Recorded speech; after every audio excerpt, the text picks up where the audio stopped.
Untuk IKN saya mungkin cek dulu ya. Kami tidak ada nggak ya? Saya nggak diberikan feeding. Jadi pertanyaan mengenai penerimaan pajak atau penerimaan negara secara umum tumbuh untuk tahun depan. Untuk penerimaan pajak 13,5% growth, kebijakan masih akan mengikuti undang-undang yang ada. Jadi artinya undang-undang HPP yang selama ini sudah ada maupun yang ada di dalam undang-undang lainnya.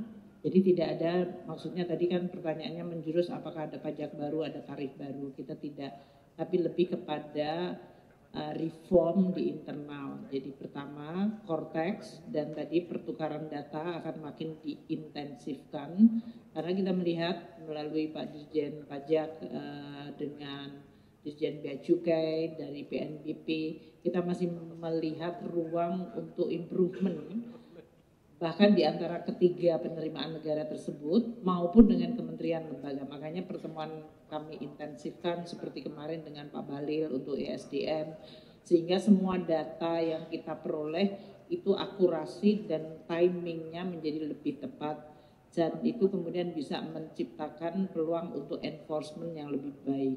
Ini sebetulnya juga berkaitan dengan tadi shadow economy atau banyak juga illegal activity. Seperti diketahui tadi Bapak Presiden bicara tentang masalah CPO 3 juta atau 3,5 juta hektar yang diambil. Ini menciptakan sebuah database baru. Jadi kami akan menggunakan lebih banyak enforcement dan reform di bidang administrasi. 13,5 tentunya kalau growth-nya 5,3 plus inflasi 2,5 itu buoyancy-nya saja sudah hampir mendekati 7, 8, 9. Jadi extra effort-nya sekitar 5% itu melalui berbagai langkah-langkah tadi. Untuk subsidi kompensasi ICP tadi kan disebutkan $70, memang lebih rendah dibandingkan tahun ini yang 80, sehingga memang perhitungannya pasti menurun.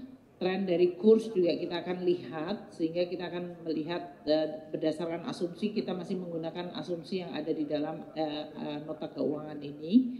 Namun memang sesuai dengan tadi disampaikan oleh Bapak Presiden, subsidi harus makin tepat sasaran. Jadi yang disampaikan tadi kalau subsidi masih dinikmati kelompok yang sangat kaya, mungkin perlu untuk dilakukan suatu langkah-langkah untuk pentargetan. Dan sekarang dengan adanya data sosial ekonomi nasional yang tadi juga disampaikan oleh Bapak Presiden, ini menjadi acuan kita untuk melakukan targeting. Jadi dalam hal ini kementerian terkait seperti Menteri SDM maupun BPS akan menggunakan data zen-nya itu, kita akan menggunakan sebagai patokan atau acuan mengenai berapa sebetulnya volume subsidi yang dibutuhkan apabila targetnya benar. Dan memang di dalam pembahasan kita dengan DPR berkali-kali di Panja maupun pada saat kesimpulan dari Camp PPKF, DPR meminta pemerintah untuk betul-betul mentargetkan subsidi secara lebih adil, artinya betul-betul kepada kelompok masyarakat yang membutuhkan. Untuk tadi yang compliant enforcement plan untuk shadow economy, sebetulnya di dalam perekonomian kita akan terus, baik yang formal maupun informal, kita akan terus lakukan compliance ya, dari sisi bahwa mereka merasa diperlakukan adil sesuai dengan kemampuan ekonomi masing-masing. Jadi kita juga tidak akan memajaki yang memang bukan kemampuan mereka, tapi kalau memang ada kemampuan dan sesuai dengan peraturan perundang-undangan, itu yang akan kita terus enforce. Untuk shadow economy kita berharap dari sisi kalau yang informal UMKM kita tetap memberikan tax break yang sangat-sangat besar, yaitu 500 juta rupiah pertama penerimaan mereka tidak dipajaki. Jadi PTKP-nya 500 juta. Sedangkan yang volumenya sampai 4,8 miliar itu juga hanya 0,5% final. Jadi itu masih akan berlaku. Kita berharap itu akan menyebabkan UMKM merasa diberikan pemihakan, karena banyak sekali yang berpersepsi bahwa seluruh bidang usaha, seluruh pengusaha terutama yang tidak mampu terbebani dengan pajak tersebut. Namun kita akan lebih kepada yang illegal activity shadow economy yang tadi disampaikan oleh Bapak Presiden tadi, di dalam pidatonya beliau melihat banyak sekali kegiatan-kegiatan ilegal yang menyebabkan compliance itu menjadi salah satu tantangan yang sangat besar. Kami dari sisi penerimaan perpajakan akan melihat dari sisi compliance di sisi itunya. Untuk IKN saya mungkin cek dulu ya, kami tidak ada nggak ya, saya nggak diberikan feeding. Belum ada, nanti saya tanya sama tim saya IKN. Begitu banyak sih anggaran yang muncul, jadi nanti saya sampaikan ya. Mungkin sebentar lagi kayaknya Pak Luki sedang nulis, berarti sebentar lagi keluar. Kembali ke Pak Manko lagi. Terima kasih. Selanjutnya Pak Rosan, silakan. Oh, 6,3 triliun Pak untuk IKN maksud saya. Kalau nggak salah ya. Benar nggak itu Pak? Ya, 6,3 paling nggak. Nanti kalau salah saya koreksi lagi. Terima kasih Bu Menteri Keuangan. Pak Menteri Investasi silakan.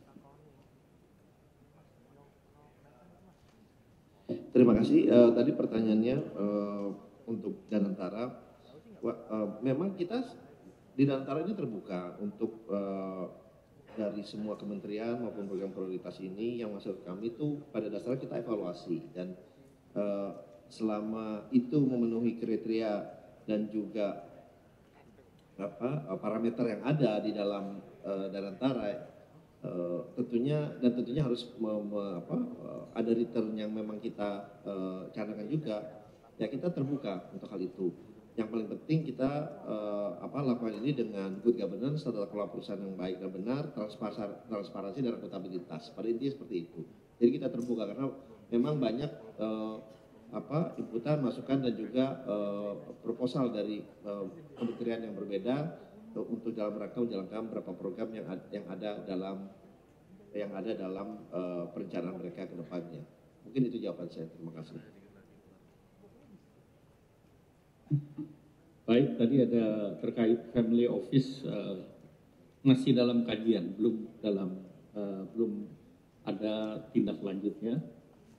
Kemudian tadi mengenai energi baru dan terbarukan, memang Bapak Presiden berharap bahwa dengan geothermal, dengan hydro, kita punya proyek hydro misalnya di Kalimantan Utara, kemudian geothermal di pipeline, kemudian juga ada proyek yang terkait dengan PLTS dan Indonesia sudah MOU dengan pemerintah Singapura.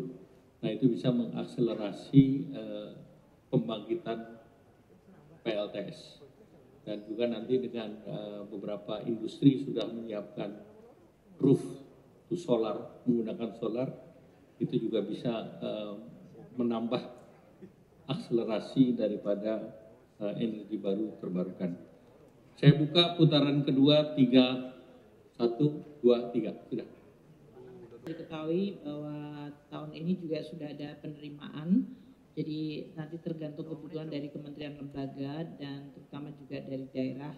Namun juga pada saat yang sama ada kapasitas fiskal yang juga harus dipertimbangkan. Jadi untuk hal itu kita belum melakukan exercise untuk terutama untuk rekrutmen, untuk gaji kita juga akan melihat kepada fiscal space untuk tahun 2026 yang tadi mayoritas diisi untuk program-program prioritas nasional.